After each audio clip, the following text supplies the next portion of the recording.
Hey guys, Dr. Jessica Finley here. And Dr. Jeff Finley here. In this week's video, we're going to talk about the ongoing debate of which diet is the healthiest. We hear all the time from people that the vegan or vegetarian diet is the best. We hear meat is bad for you, especially bacon. Also, fiber, if you're having digestive issues, you better be taking some fiber. Let's talk about a few things. Meat, it all depends on the type of or the quality of the meat that you purchase. Dr. Jeff is going to talk about this in a couple minutes. Regardless of whatever diet you're on, we tell patients to avoid processed foods. Processed foods lead to inflammation within the gut. The body doesn't recognize it as food. So what we tell as patients is to focus on fresh, wholesome foods that are less processed. Something else we tell patients too is that the more something is processed, the less nutrients there are, and there's more chemicals within it. Now, some type of diet is better than no diet, but there is a trap.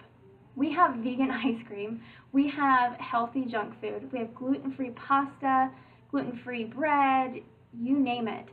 While these all fit within your diet, they're still highly processed, and that's what we want you to avoid.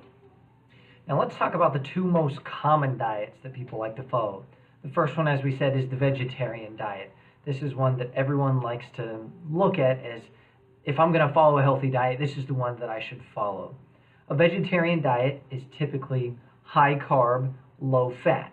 Now this is actually the recommendation that most medical doctors or heart doctors will give when you have risk factors for heart disease, such as high blood pressure, high cholesterol, high triglycerides. They want you to get fat out of your diet as much as you can. Now, this can be good. There's lots of research to show that a high carb, low fat diet, something that follows mostly fruits, vegetables, whole grains, and very low fat, can be beneficial for those very things, lowering risk factors for heart disease. There's even some research that shows that it can help you lose weight if you adhere to it. But there's also a couple problems that comes with the vegetarian diet. One of them being is that because there are so many whole grains, there's a lot of carbs, this has a profound effect on your blood sugar. So someone who is a little bit more vulnerable to becoming a pre-diabetic or is a diabetic, lots of grains, it's going to spike your blood sugar. It's going to be very difficult to follow and give you problems as you're trying to keep that blood sugar balanced. Some other problems that we run into is that there's lots of fiber in this diet. Now again, this can be a good thing, but not everyone responds well to fiber. Specifically people who suffer from irritable bowel disease or something like inflammatory bowel disorder, Crohn's, ulcerative colitis, actually find that by adding more fiber, they get worse. They have flare-ups. Now, the other issue that many people will find with this has to deal with what are called FODMAPs, F-O-D-M-A-P-S. I'll go into that and do another video of what FODMAPs actually stand for, but the simplest idea is that it is a form of carbohydrate that breaks down to feed the bacteria in your gut, just like fiber. Fiber and FODMAPs have very similar mechanisms, and this is why people don't always respond well to a vegetarian diet. Both of these, like I said, feed the bacteria in your gut. So this is the analogy I like to give people. The gut, your pond, going to a pond is where you go to feed the ducks. So you're throwing fiber, you're throwing FODMAPs, things that the ducks like. However, the problem is when you have too many Canadian geese at your pond. So rather than feeding the ducks, you end up feeding the Canadian geese. And let's be honest, nobody likes Canadian geese. So while fiber and FODMAPs can be a good thing if you have an appropriate duck to goose ratio in the pond, or you have a good and bad bacteria ratio that is healthy in your gut, this will be helpful. Otherwise, it's going to create more irritation, lead to things like gas, bloating, even diarrhea. Now let's talk about a different diet, specifically the paleo diet.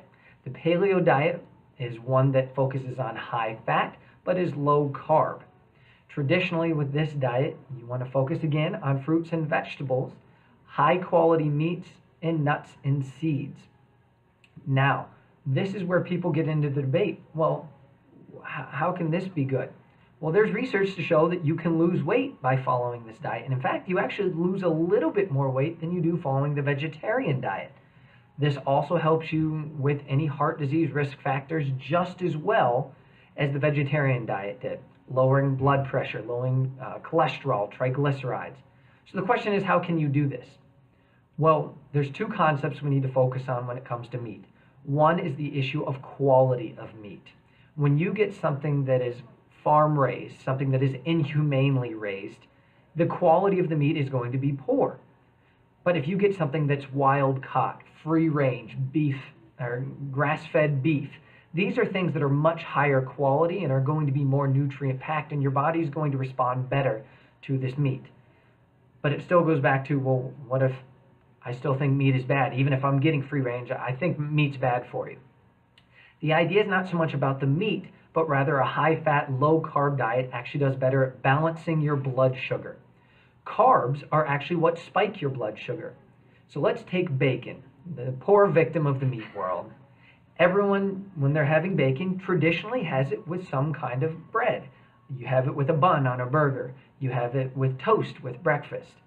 The bread or some kind of carb spikes your blood sugar. You eat this seemingly higher fat meat, and it all just gets sucked up because you have so much insulin running through your blood to try and absorb all of that. But what happens when you remove the insulin?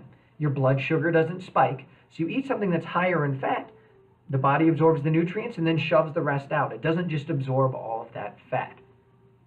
Now, one disadvantage to the paleo diet, unfortunately, is that meat can be a little bit more expensive compared to vegetables. The vegetarian diet is usually a little bit cheaper because you're just buying vegetables. However, what we also found with the paleo diet is that people who are underweight, meaning they're trying to gain weight and they're at an unhealthy weight level, this also can be problematic because they need some starchier foods. They need some more carbs to help them absorb that food to gain some of that weight. At the end of the day, the best diet is what works for you. If you're able to be compliant with it and stick with it, that's the most important thing. 80% of improvement comes from the shift away from processed foods to fresh, wholesome foods. The difference is the 20%. Not to say that it's not important, especially when you're dealing with some type of ailment. Switching your diet or doing a different diet, that's an 80% fix that is super easy to do. So thanks for tuning in, guys. I know this video was a little bit longer, but there's a lot of information here, and hopefully you made it to the end here with us. If you've made it this far, go ahead and give it a like, share it with somebody that you think might find this interesting. And we'd love to know what diets you follow, because not one diet is good for everyone. So share in the comments what diet you find works best for you. We'd love to hear from you. Thanks, guys.